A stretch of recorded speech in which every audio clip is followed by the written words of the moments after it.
Dear students, our next topic is units of work done.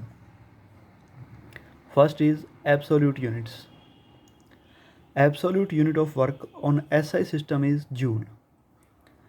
Absolute unit of work SI में joule होता है. As you know that work is equal to F vector dot S vector or Fs cos theta.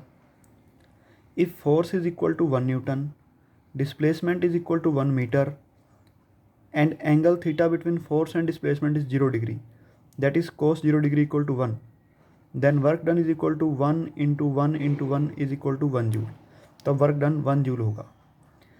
तो 1 joule work कितना होता है बच्चों? Work done is said to be 1 joule if a force of 1 newton can displace a body through 1 metre in its own direction. अगर 1 Newton की force किसी body को अपनी डायरेक्शन में, मतलब फोर्स की डायरेक्शन में 1 मीटर तक डिस्प्लेस कर दे, तो उस फोर्स का किया गया वर्क डन 1 जूल होता है. Next is absolute unit of work on CGS system is अर्ग. अगर हम सीजीएस सिस्टम की बात करें तो वर्क का यूनिट होता है अर्ग. और फिर वही फार्मूला अगर हम रिपीट करें कि वर्क एफ एस कोसिटा या F vector to S vector के इक्वल होता है.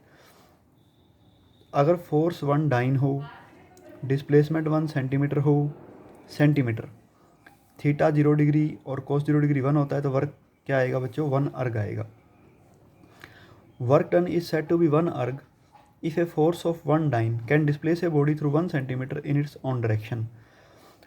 अगर कोई फोर्स, जैसे कि 1 डाइन की फोर्स बॉडी को 1 सेंटीमीटर तक डिस्प्लेस कर पा रही है, इसका मतलब उस फोर्स का किया गया वर्क 1 अर्ग है.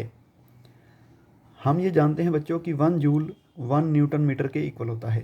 जैसे हमने ऊपर पढ़ा है कि force is equal to 1 newton और डिस्प्लेसमेंट 1 मीटर हो, तो वर्क डन 1 जूल होता है. तो 1 joule is equal to 1 newton into 1 metre होता है, क्योंकि एसआई में वर्क का यूनिट जूल है, फोर्स का यूनिट न्यूटन है और डिस्प्लेसमेंट का मीटर है. तो 1 joule equal to 1 newton metre. Newton की वैल्यू अगर हम पुट करें डाइन में तो 10⁵ डाइन, और मीटर में 10⁻² सेंटीमीटर, तो 10⁷ डाइन सेंटीमीटर आएगा. और आपको पता है कि डाइन इंटू सेंटीमीटर क्या होता है? अर्ग होता है, जैसा कि आपने अभी ऊपर देखा है. तो 1 जूल इज इक्वल टू 10⁷ अर्ग होता है. ये बात की आपको ध्यान रखनी है. तो ये बच्चों वर्क के एब्सोल्यूट यूनिट्स हैं. इसमें एसआई में वर्क का यूनिट जूल है और सीजीएस यूनिट अर्ग है, और 1 जूल इक्वल टू 10⁷ अर्ग होता है.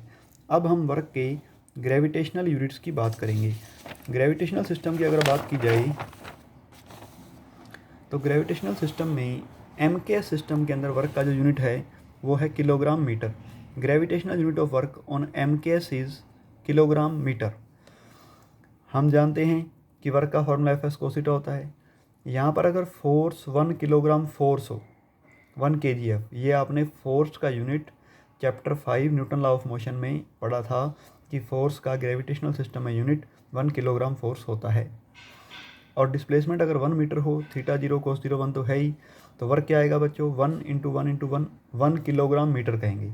यहाँ पर फोर्स 1 किलोग्राम फोर्स है और डिस्प्लेसमेंट 1 मीटर है, तो 1 किलोग्राम फोर्स इंटू 1 मीटर, इसको हम 1 किलोग्राम मीटर कह रहे हैं. ये वर्क का जो एमके सिस्टम के अंदर ग्रेविटेशनल यूनिट है.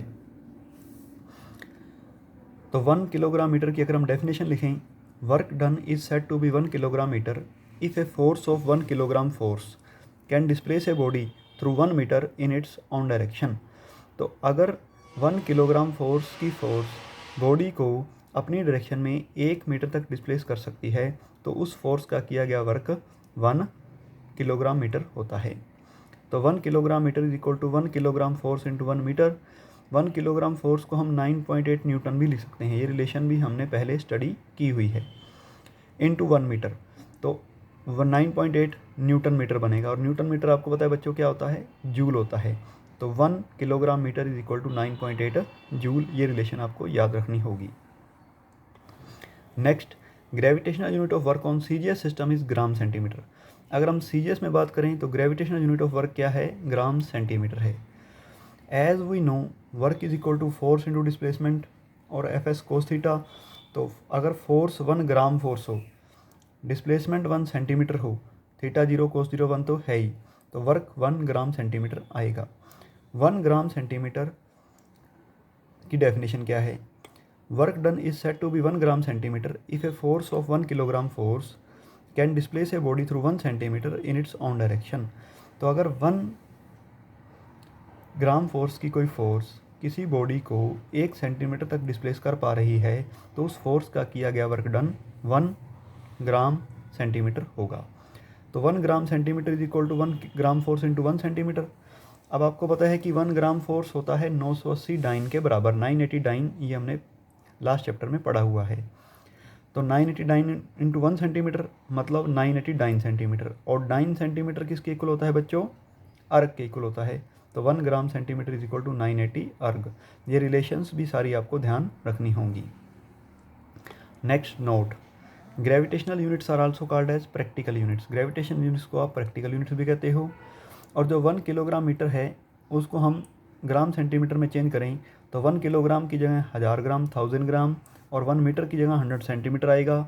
मल्टीप्लाई करेंगे 10⁵ ग्राम सेंटीमीटर, तो इसका मतलब 1 kilogram metre is equal to 10⁵ gram centimetre होता है। ये रिलेशन भी आपको याद रखनी है बच्चों। ये वर्क के एसआई यूनिट और सीजीएस यूनिट हैं, किसमें?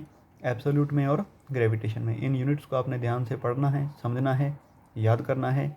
अगर कोई दिक्कत हो, कोई प्रॉब्लम हो तो आप मेरे साथ डिस्कस कर सकते हो, नहीं तो वीडियो को लाइक और शेयर करना मत भूलें। Thank you.